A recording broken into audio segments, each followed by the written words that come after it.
Hello and welcome दोस्तों। आज की इस प्रैक्टिकल एक्टिविटीज़ में हम लोग एक्टिविटीज़ 4 के विषय में जानेंगे। अगर आपने हमारा पहला, सेकंड एंड थर्ड एक्टिविटीज़ अगर नहीं देखा तो उसे आप ज़रूर देख लीजिए। इसका लिंक मैं आपको आई बटन पे दे दूँगा या फिर आप उसका लिंक डिस्क्रिप्शन पे भी देख सकते हो। तो आज जो हम लोग देखेंगे एक्टिविटीज़ 4, उसमें कुछ फंक्शंस के बारे में हम लोग सीखेंगे कि किस तरह से सम किया जा सकता है, किस तरह से एक वैल्यूज़ को ऐड किया जा सकता है और डिफरेंट वे में किस तरह से ऐड किया जाता है। ये जो हम लोग सीरीज स्टार्ट किए हैं वो बिगनर से एडवांस के लिए, तो ये आपको देखना बहुत ज़रूरी है। इस लेवल से हम लोग कुछ एडवांस लेवल तक भी जाएंगे। तो ज़्यादा टाइम नहीं गवाते हुए स्टार्ट करते हैं।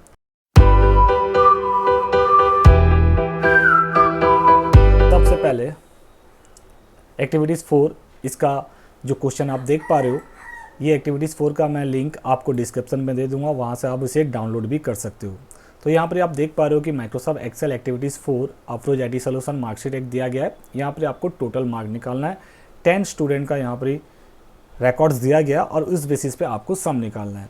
तो इस बेसिस पे हम लोग को ये एक्टिविटीज़ करना है। तो सबसे पहला जो क्वेश्चन दिया गया है, type the following data in worksheet with the proper format and alignment.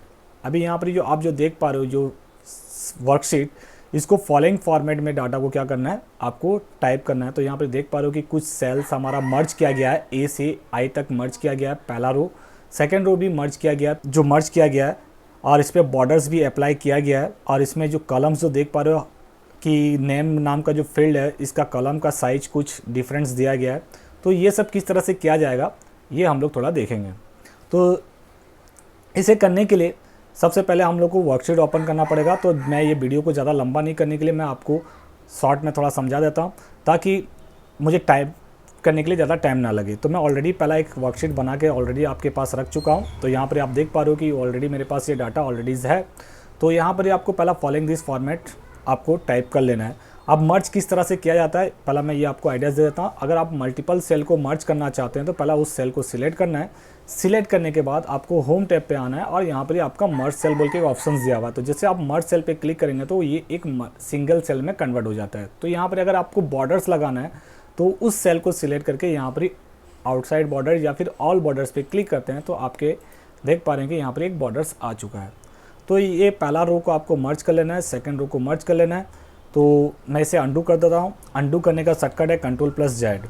तो यहाँ पर आपको मैं पहला बता देता हूँ कि यहाँ पर मैंने मर्ज किया गया है और इसमें लिखा गया एक्सेल एक्टिविटीज़ 2 और इसका फॉन्ट जो कि कैलेवरी 12 फॉन्ट पे है और इसका इफेक्ट्स जो दिया गया बोल्ड इफेक्ट्स इस पर अप्लाई किया गया है। उसी तरह सेकंड रो पे भी आपको 14 कैलेबरीज एंड बोल्ड इफेक्ट इस पर अप्लाई किया गया है। और उसी तरह से जो आप जो हेडिंग्स देख पा रहे हैं, serial number, name, English, Hindi, math, science, history, geography, totals, ये हेडिंग को भी 12 फॉन्ट पे रखा गया है और कैलेबरी फॉन्ट स्टाइल है और इसका बोल्ड इफेक्ट्स इस पर अप्लाई किया गया है। अब यहाँ पर ही सीरियल नंबर्स आपको टाइप करना है, नेम देना है और जो डिज़ायर मार्क्स है ये आपको इनपुट करा लेना है। तो ये ऑलरेडी मेरा पहला क्वेश्चन कंप्लीट हो चुका है और इस पर आपको बॉर्डर अप्लाई करा लेना है। तो अगर कभी भी अगर आपको साइज कम बेसी करना होगा तो जो आप ये कॉलम का हेडर देख पा रहे हैं, हेडर के साइड पे आपको एक जो एरो देख पा रहे हैं ये बॉर्डर्स के साइड पे, इसे कहते हैं रिसाइज हैंडल्स। तो इससे आप कॉलम का लेंथ को कम बेसी भी कर सकते हैं। अगर ये किस तरह से किया जाता है इसके विषय में भी हम लोग ये वीडियोस बना चुके हैं, आप प्रीवियस वीडियोस देख सकते हैं। ओके, तो ये पहला क्वेश्चन था कि टाइप करना था फॉलोइंग डाटाज और विथ प्रॉपर फॉर्मेट्स और अलाइनमेंट्स भी। तो यहाँ पर अलाइनमेंट्स भी देख पा रहे हो कि ये जो नेम फील्ड है ये आपका लेफ्ट अलाइनमेंट पे, सीरियल नंबर्स, इंग्लिश, हिंदी, बाकी जितना भी आप देख पा रहे हो ये सब आपका क्या हो गया, सेंटर अलाइनमेंट है। तो लेफ्ट करने के लिए आपका ये आइकन पे क्लिक कर लेना है जिसका शॉर्टकट Ctrl+L होता है, बट जिसे सेंटर करना रहेगा तो ये सेंटर आइकन पे क्लिक कर सकते हो। होम टैब पे जा करके अलाइनमेंट ग्रुप के अंदर पे ये सेंटर अलाइनमेंट देखने को मिलता है। तो ये था पहला फॉर्मेट, सबसे पहला काम आपको टाइप कर लेना है। तो नेक्स्ट आते हैं क्वेश्चन नंबर 2 पे। क्वेश्चन नंबर 2 आपको ये कह रहा है, rename the sheet as activities 4 and fill the sheet tab colour red. अभी जो आप ये डाटा फिल किए हैं इस सीट का नाम आपको चेंज करना है, क्या एक्टिविटी 4 नाम रखना है और उस टैब का कलर क्या करना है, रेड कलर में कन्वर्ट करना है। तो सीट का टैब किस तरह से चेंज किया जाता है तो देखते हैं। तो यहाँ पर ही ऑलरेडी देख पा रहे हो कि मेरा एक्टिविटीज़ 4 ऑलरेडी मैंने रीनेम कर चुका हूँ। अगर आपको कभी भी किसी सीट का नाम चेंज करना होगा तो सिंपली इस पर आपको राइट क्लिक करना है, तो एक मेनू सा खुलेगा, यहाँ पर आपको रीनेम बोल के एक ऑप्शंस मिलेगा और जैसे रीनेम पे क्लिक करेंगे तो ये आपका हाईलाइटेड हो जाएगा। वहाँ पर आपको जो टैक्स देना होगा यहाँ पर वो टैक्स डाल सकते हो। तो ऑलरेडी मेरा एक्टिविटीज़ 4 यहाँ पर टाइप किया गया है, तो मुझे कुछ करना नहीं है, तो सिंपली एंटर प्रेस कर देता हूँ। तो यहाँ पर देख पा रहे हो एक्टिविटीज़ 4 मेरा ये सीट का नाम हो चुका है। अब इस पर यह बोला गया कि इस टैब पे एक कलर भी फिल कराना है, जो कि वो कलर है आपका रेड। तो रेड कलर फिल कराने के लिए सिंपली इस टैब पे राइट क्लिक करना है और यहाँ पर आप देख पा रहे हो टैब कलर। तो जैसे टैब कलर पे क्लिक करोगे तो उसका सब ऑप्शन एक्टिवेट होगा। यहाँ पर आपको स्टैंडर्ड कलर्स के अंदर पे रेड कलर देखने को मिल रहा है। तो जैसे रेड पे क्लिक करते हो तो यहाँ पर आपका टैब कलर देख पा रहे हो कि रेड में हाईलाइटेड हो चुका है। तो ये था सेकंड क्वेश्चन, हमने डाटा फिल कर चुके हैं, हम सीट का नाम भी चेंज कर चुके हैं और उसमें कलर भी अप्लाई कर चुके हैं। तो ये कुछ क्रिटिकल्स नहीं है, आप इसे प्रैक्टिस कर करके और भी आसानी से सीख पाओगे। तो नेक्स्ट क्वेश्चन पे आते हैं। थर्ड नंबर क्वेश्चन बोला अप्लाई द फॉर्मेट टेबल। अब ये जो टेबल जो डाटा फिट की हो इसको फॉर्मेट को चेंज करना है और वो फॉर्मेट क्या होगा, ब्लू टेबल स्टाइल मीडियम 9। ये फॉर्मेट में आपको इसे टेबल पे कन्वर्ट करना है और वो किस, इसका रेंज आपको दे दिया गया A3 से I13 के अंदर पे, जो कि आपको मैं यहाँ पे दिखा दे रहा हूँ, जो कि ये हो गया A3 से I13 तक आपको ये क्या करना है, इस टेबल पे ये फॉर्मेट को अप्लाई करना है। तो किस तरह से किया जाएगा थोड़ा देखते हैं। तो पहले सबसे पहले आपको A3 से I13 को क्या करना है, पहले इसे सिलेक्ट कर लेना है। सिलेक्ट करने के बाद आपको क्या करना है, होम टैब पे जाना है और यहाँ पर आप स्टाइल ग्रुप के अंदर पे देख पा रहे हो कि आप फॉर्मेट एज टेबल बोल के एक ऑप्शन दिया हुआ है। तो जैसे आप फॉर्मेट एज टेबल पे क्लिक करते हैं तो इसका एक सब ऑप्शन सब क्या होगा, एक्टिवेट होगा। तो यहाँ पर आपको बोला गया है क्या, ये मीडियन ग्रुप के अंदर पे यहाँ पर आप देख पा रहे हो, जैसे आप माउस पॉइंटर उस पर रखते हो तो यहाँ पर आपका वो ऑप्शंस हाईलाइट हो जाता है कि ये किस टाइप का स्टाइल है। तो यहाँ पे आप देख पा रहे हो कि हाईलाइटेड दिखा रहा है इसका कमेंट्स कि ब्लू टेबल स्टाइल मीडियम 9 दिखा रहा है। तो आपको यही स्टाइल लेना है। अगर मैं इस पर क्लिक करता हूँ, देखो इसका अलग नाम आ रहा है ऑरेंज टेबल स्टाइल मीडियम 10। तो आपको कौन सा स्टाइल लेना है, ब्लू टेबल स्टाइल मीडियम 9 को सिलेक्ट कर लेना है। तो जैसे आप इस पर क्लिक करते हो तो एक क्रिएट टेबल नाम का एक डायलॉग बॉक्स एक्टिवेट होगा और यहाँ पर आपको रेंज देना पड़ता है। तो ऑलरेडी आप यहाँ पर सिलेक्ट कर चुके हो तो आपको रेंज देना जरूरी नहीं है। तो जैसे आप इस पर क्लिक करेंगे तो ये टेबल पे कन्वर्ट हो जाएगा। लेकिन यहाँ पर और एक ऑप्शन देखने को मिल रहा है, माय टेबल हैज़ हेडर। तो यहाँ पर देखो ऑलरेडी मेरा हेडर दिया हुआ है, serial number, name, English, Hindi, math. अगर इसे रखना चाहते हो तो इसे टिक करना है, अगर इसे हेडर नहीं बनाना चाहते हो तो इसे अनटिक करके आपको रखना है। तो मैं इसे रखना चाहता हूँ, तो जैसे ओके पे क्लिक करता हूँ तो देख पा रहे हो कि ये कितना खूबसूरत सा एक टेबल बन चुका है। अब ये टेबल बनाने का बेनिफिट्स क्या होता है हम थोड़ा आगे भी देखेंगे।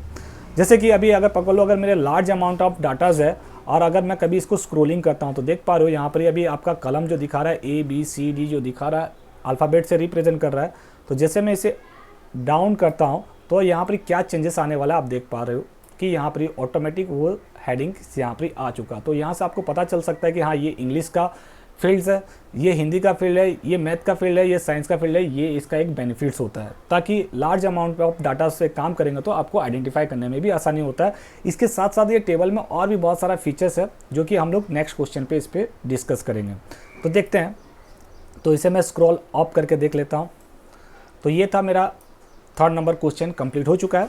नेक्स्ट क्वेश्चन पे आते हैं।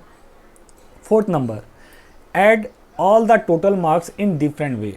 तो अब यहाँ पर जो आप देख पा रहे हो टोटल मार्क्स, अब यहाँ पर आपको टोटल निकालना है। टोटल निकालने के लिए एक फंक्शन या फिर फॉर्मूला को आपको अप्लाई करना पड़ेगा और जब भी कभी फॉर्मूला अप्लाई करना है तो यहाँ पर आपको एक सिंबल यूज़ करना पड़ता है।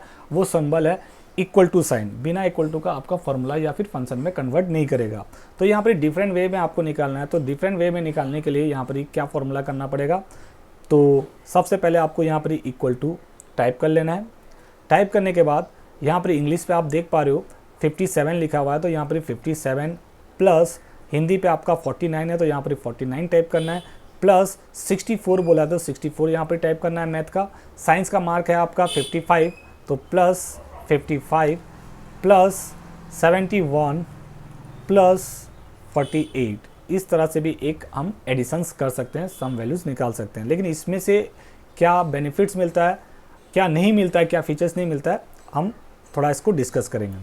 तो यहाँ पे देख पा रहे हो जैसे मैं एंटर प्रेस करता हूँ तो ये क्या हो गया, सबका टोटल निकाल दिया और सभी का टोटल क्या हो रहा है 344 निकाल दिया। तो ये इसका एक डिमेरिट्स होता है कि मतलब ये वैल्यू को सम कर दिया, बट यहाँ पर इसका रेफरेंस नहीं लिया है।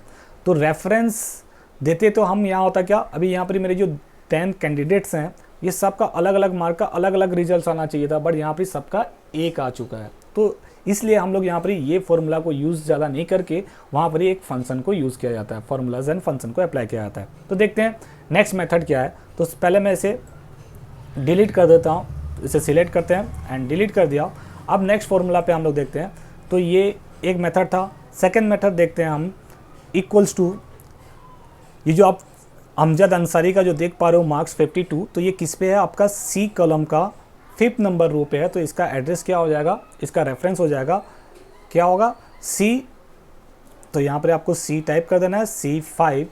तो देख पा रहे हो यहाँ पर एक ब्लू कलर का हाईलाइटेड आपको देखने को मिल रहा है, इसका रेफरेंस पता चल चुका। प्लस 61 में आपका किस में है, D5 plus E5 plus F5 plus G5 plus H5। तो अगर इस टाइप का भी अगर हम लोग रेफरेंस देते हैं तो ये भी एक आपको सम करके दिखा देगा, टोटल मार्क निकाल के दिखा देगा। तो जैसे हम यहाँ पर एंटर करते हैं तो देख पा रहे हो कि यहाँ पर भी इसका सम निकाल चुका। ये एक मेथड था।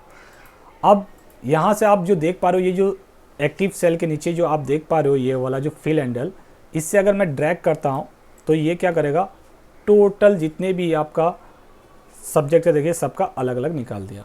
तो ये एक मेथड था। लेकिन यहाँ पर आप देखने वाला बात ये है कि यहाँ पर हम लोग जो रेफरेंस दे रहे हैं सब, अगर यहाँ पर 6 सब्जेक्ट्स है तो यहाँ पर हम लोग दे रहे हैं तो चल जा रहा है। अगर कुछ लार्ज अमाउंट ऑफ सब्जेक्ट्स होगा तो यहाँ पे C5, D5, E5, F5 ऐसा करते रहेंगे तो बहुत टाइम ले जाता है। तो इसे यूज़ नहीं करके हम एक फंक्शन भी यूज़ कर सकते हैं। तो वो किस तरह से किया जाता है, अगर एक से ज़्यादा सेल को रेफरेंस अगर देना पड़ता है तो वहाँ पर एक कॉलम यूज़ करना पड़ता है। तो रेफरेंस क्या होता है इसके लिए भी हम लोग एक वीडियो बना चुके हैं, उसका भी लिंक मैं आपको डिस्क्रिप्शन में दे दूँगा, वहाँ से जाकर के उसको रेफरेंस के विषय में देख सकते हो क्या क्या रेफरेंस का बेनिफिट्स होता है। तो नेक्स्ट मेथड देखते हैं, पहले इसे डिलीट कर देते हैं। नेक्स्ट मेथड ये है कि इसे अगर यूज़ करना चाहोगे तो ये एक ऑटो सम से भी हम लोग निकाल सकते हैं। ऑटो सम किस तरह से करना है, होम टैब पे जाना है। यहाँ पर आप देख पा रहे हो एडिटिंग ग्रुप है, एडिटिंग ग्रुप के अंदर पे यहाँ पर आप देख पा रहे हो ऑटो सम। तो जैसे आप ऑटो सम पे क्लिक करते हो, जैसे एंटर प्रेस करता हूँ तो यहाँ पर सबका आंसर निकल गया। तो ये सबका एक बार में जो रिजल्ट्स आया वो किस मेथड से आया, इसलिए कि हम लोग इसको टेबल में कन्वर्ट कर चुके हैं। अगर टेबल नहीं करते तो हम लोग को इसको डाउन फिल करना पड़ता, और डाउन फिल का शॉर्टकट होता है Ctrl+D। तो ये भी एक मेथड था। और एक मेथड देख लेते हैं, अगर आपको सम करना है तो सम करने के लिए एक शॉर्टकट भी यूज़ किया जा सकता है, जिसका मेथड है Alt+=। वो शॉर्टकट है Alt=, प्रेस करके जैसे आप एंटर प्रेस करते हैं तो देख पा रहे हो कि आपका टोटल निकल जा रहा है। तो ये भी एक मेथड है सम करने का। तो नेक्स्ट मेथड हम लोग देखते हैं, फिर इससे मैं इसे डिलीट कर देता हूँ। तो डिलीट पे प्रेस किया तो ये भी डिलीट हो गया। अब नेक्स्ट मेथड ये है कि एक फंक्शन भी हम लोग यूज़ कर सकते हैं, =sum टाइप करना है एंड ब्रैकेट देना है और इसका रेफरेंस दे देना है इंग्लिश जो आपका है, जो कि निखिल अग्रवाल का C4। तो यहाँ पर C4 = यहाँ पर आपको क्या करना है, लास्ट जो आपका है H4। तो यहाँ पर H4 आपको क्या कर देना है, टाइप करके और ब्रैकेट क्लोज करना है। और जैसे आप एंटर प्रेस करते हैं तो देख पा रहे हो ये भी एक मेथड है, जो कि इससे भी एक सम निकाला जा सकता है। और एक मेथड देखते हैं, इसे मैं डिलीट कर देता हूँ फिर से। और एक मेथड है, एक नेम दे करके भी हम लोग निकाल सकते हैं। तो एक सेल का नेम देने के लिए पहले सबसे पहले आपको इसको सिलेक्ट कर लेना है, जिसका आप नेम रिप्रेजेंट करना चाहते हैं। जैसे कि अभी यहाँ पर 57 का नेम क्या हो गया, आपका C4 है। तो अगर मैं चाहता हूँ इंग्लिश का एक, ये फील्ड का एक नाम रिप्रेजेंट करना चाहता हूँ, तो पहले इसको आपको क्या करना पड़ेगा, उस फील्ड को सिलेक्ट करना होगा। तो ये मैं इसे सिलेक्ट कर दिया। और यहाँ पर जो आप जो नेम बॉक्स जो देख पा रहे हैं, यहाँ पर आपको उसका एक नाम डिफाइन करना पड़ेगा। तो यहाँ पर मैं इसका नाम दे देता हूँ इंग्लिश। तो ENG टाइप कर दिया और जैसे आप एंटर प्रेस करते हैं तो उतने सेल का एक नाम डिफाइन हो चुका है इंग्लिश नाम से। अब उसी तरह अगर हिंदी का करना चाहते हो तो हिंदी का भी सिलेक्ट किए और यहाँ पर टाइप कर लेना है आपको क्या, हिंदी, HINDI। और जैसे आप एंटर प्रेस करते हैं तो इसका भी एक नाम डिफाइन हो चुका है। आप यहाँ से भी कर सकते हैं, या फिर और एक मेथड है, आप इसे सिलेक्ट करने के बाद, जैसे मैं यहाँ इसे सिलेक्ट कर दिया, सिलेक्ट करने के बाद आपको क्या करना है, आपको जाना है फॉर्मूला टैब पे। फॉर्मूला टैब पे आप यहाँ पे देख पा रहे हो डिफाइन नेम बोल के एक ग्रुप दिया हुआ है। ये डिफाइन नेम्स के अंदर पे आपको यहाँ पे देखने को मिल रहा है डिफाइन नेम। तो जैसे आप डिफाइन नेम पे क्लिक करेंगे तो यहाँ पर आपका नाम पूछेगा। तो यहाँ पर आप क्या कर सकते हैं, मैथ बोल के आपको यहाँ पर टाइप कर देना है और उसका रेंज दे देना है। ऑलरेडी हमने उसका रेंज यहाँ पर दे चुके हैं और सिंपली ओके इसे सिलेक्ट करना है और आपको डिफाइन नेम पे जाना है। यहाँ पर देख पा रहे हो ऑलरेडी साइंस लिखा हुआ है और जैसे आप ओके पे क्लिक करते हैं तो इसका नाम साइंस में कन्वर्ट हो चुका है। उसी तरह यहाँ पर भी आपको क्या करना है, इसे सिलेक्ट करके यहाँ पर ही आप डिफाइन नेम पे जाएंगे तो यहाँ पर आपको जो नाम देना पड़ेगा हिस्ट्री HIST टाइप करना है और देन ओके पे क्लिक कर देना है। तो यहाँ पर ऑलरेडी उसका नाम डिफाइन हो चुका है, मैंने ऑलरेडी कर चुका हूँ। तो यहाँ पर ही आप या तो इधर से भी कर सकते हैं या तो फिर ये ऑप्शन से भी यहाँ पर ही कर सकते हैं। तो मैं फटाफट यहाँ पर कर देता हूँ हिस्ट्री HIST और एंट्री मार देता हूँ एंटर। एंड लास्ट ज्योग्राफी को भी इसी तरह से आपको क्या करना है, सिलेक्ट कर लेना है और यहाँ पर इसका नाम डिफाइन कर देना है GEO नाम से, इसको मैं डिफाइन कर चुका। तो ये था क्या मेरा डिफाइन नेम हो चुका है। तो और एक मेथड होता है जो कि इसका सम निकालना। तो इक्वल टू आपको टाइप करना है और सिंपली ENG लिखते हो तो देखो ये आप जो देख पा रहे हो ये जो ब्लू कलर का हाईलाइटेड हो चुका है उसका रेफरेंस। प्लस यहाँ पर ही मुझे हिंदी को भी करना है तो सिंपली HINDI करता हूँ तो देख पा रहे हो कि हिंदी का भी रेफरेंस ऑटोमेटिक आ चुका। प्लस मुझे मैथ करना है तो MATH लिखा। प्लस उसी तरह साइंस करना है तो SCI किया। प्लस हिस्ट्री करना है तो HIST किया। देन प्लस GEO ज्योग्राफी करना है तो करने के बाद जैसे मैं एंटर प्रेस करता हूँ तो ये भी एक मेथड था एक सम करने का। तो ये था आपका डिफरेंट मेथड पे हम लोग सम निकाल सकते हैं। आई होप इसे आप प्रैक्टिस करोगे तो आपको और भी आइडियाज़ पता चल जाएगा। इसे आप एक बार ट्राई करो तो ऑटोमेटिक आपको क्लियरिफाई हो जाएगा। नेक्स्ट क्वेश्चन पे आते हैं। If you change the mark of any subject it will effect the total mark. अगर मैं यहाँ पर किसी भी मार्क को चेंज करता हूँ तो ये आपका टोटल मार्क में इफेक्ट आ रहा है कि नहीं, ये आपको चेक करना है। तो उसको चेक करने के लिए हम लोग क्या करेंगे, जैसे कि पकड़ लो अमजद अंसारी का यहाँ पर 52 है तो और इसका टोटल जो आ रहा है आप देख पा रहे हो 345। तो यहाँ पर अगर मैं इसका मार्क 81 करता हूँ तो देख पा रहे हो कि यहाँ पर उसका टोटल मार्क में इफेक्ट भी आ रहा है। तो ये तभी आएगा जब हम लोग इस पर फॉर्मूला अप्लाई किए रहेंगे, विदाउट फॉर्मूला में ये इफेक्ट शो नहीं करेगा। तो नेक्स्ट क्वेश्चन पे आते हैं। Insert a row below the Amjad Ansari and enter the records as 3 Deepti Pradhan और ये आपको मार्क चढ़ा लेना है। तो फटाफट इसको करके भी देखते हैं। तो अमजद अंसारी के नीचे में एक ब्लैंक रो इंसर्ट करना है। तो ब्लैंक रो इंसर्ट करना रहेगा तो सिंपली क्या करना है, आपको ये अमजद अंसारी के नीचे जो 6 नंबर रो आप देख पा रहे हो इस पर राइट क्लिक करना है तो एक मेनू सा खुलेगा। यहाँ पर आपको एक ऑप्शन मिलेगा इंसर्ट। तो जैसे आप इंसर्ट पे क्लिक करेंगे तो देख पा रहे हो कि अमजद अंसारी के नीचे एक नया रो इंसर्ट हो चुका है। तो आप देख पा रहे हो कि एक नया रो इंसर्ट हो चुका है।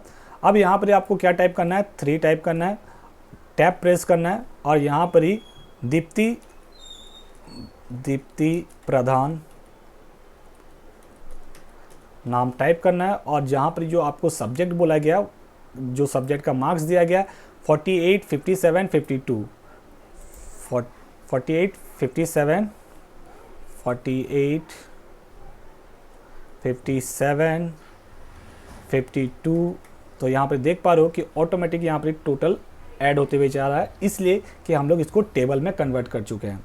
उसके बाद यहाँ पर दिया हुआ है 71, 63, 51, 71, 63, 71, टैब 63, टैब और एक दिया हुआ है आपका 51। तो यहाँ पर आपको 51 टाइप कर लेना है। तो देख पा रहे हो यहाँ पर ऑलरेडी आपका सम आ चुका है। अब नेक्स्ट क्वेश्चन पे आते हैं। नेक्स्ट क्वेश्चन पे बोला गया arrange the serial number by using the fill handle. अब यहाँ पर जो आप देख पा रहे हो कि जो मैं नया एक फील्ड एंट्री किया तो यहाँ पर सीरियल नंबर 2 बार 3 आ जा रहा है। तो इसे ऑटो फिल किस तरह से किया जाएगा, तो आप जो देख पा रहे हो 1 और 2 ये दोनों को आपको सिलेक्ट कर लेना है और सिंपली फिल इसे सिलेक्ट करना है और जैसे यहाँ पर ड्रैग करते हो या फिर डबल क्लिक करते हो तो यहाँ पर आप देख पा रहे हो कि आपका सीरियल नंबर टोटल 11 तक आ चुका है। तो ये था आपका 7 नंबर आंसर। अब 8 बोलता है save the workbook as AITS activity 4। अब ये एक्टिविटीज़ को आपको सेव करना है AITS एक्टिविटी 4 नाम से। तो यहाँ पर सिंपली आपको क्या करना है, फाइल टैब पे जाना है, सेव एज पे क्लिक करना है, ब्राउज पे क्लिक करना है और आपको उस लोकेशन को सिलेक्ट करना है जहाँ आप सेव करना चाहते हैं। तो मुझे डेस्कटॉप पे सेव करना है, तो मैं डेस्कटॉप पे गया और यहाँ पर उस सीट का नाम दे देना, वर्क बुक का नाम देना है AITS